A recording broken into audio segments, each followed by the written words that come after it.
Sindh TV तरफ़ों हलायल सक़ाफ़ती ॼाण जे हवाले सां इस्लाम कोट शहर मुकमल तौर सक़ाफ़ती रंगनि सां जरकी पियो आहे। सक़ाफ़ती ॼाण जे हवाले सां इस्लाम कोट जे गर्ल्स हाई स्कूल पारां हिक तक़रीब मुनक़िद कई वई, जंहिं में स्कूल जे शागिर्दनि सिंधी टोपी ऐं अजरक पाए इंसानी ज़ंजीर ठाहे बैदि क़ौमी गीतनि ऐं थरी लोक गीतनि ते थरी वेस पहिरें रक़्स करे वाह वाह कराए छॾी, जॾहिं त शागिर्दनि ऐं ख़ाका पेश करण सां गॾु सक़ाफ़त ऐं सक़ाफ़ती ॼाण जे हवाले सां तक़रीरूं करे ख़ूब दाद हासिल कयो।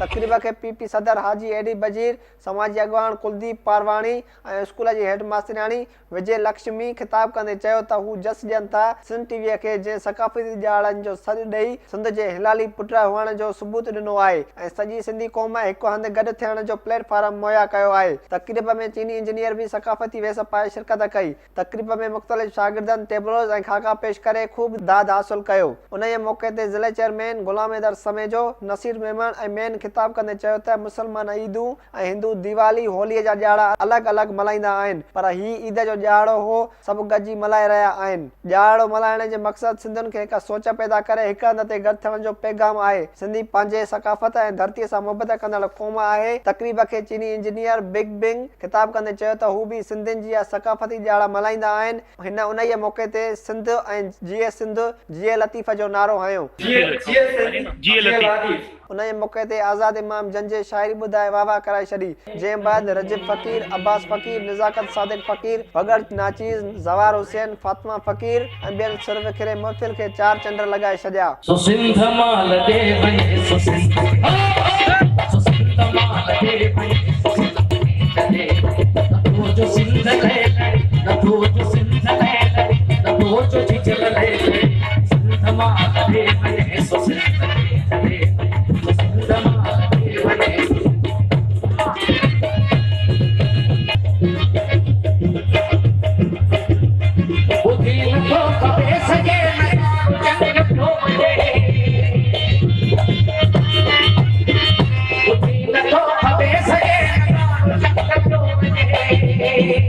उन मौक़े ते तक़रीब में वेठल नौजवान झुमरियूं हणंदा रहिया, जॾहिं त चीनी सिंधी टोपियूं अजरक पाए शरीक थिया।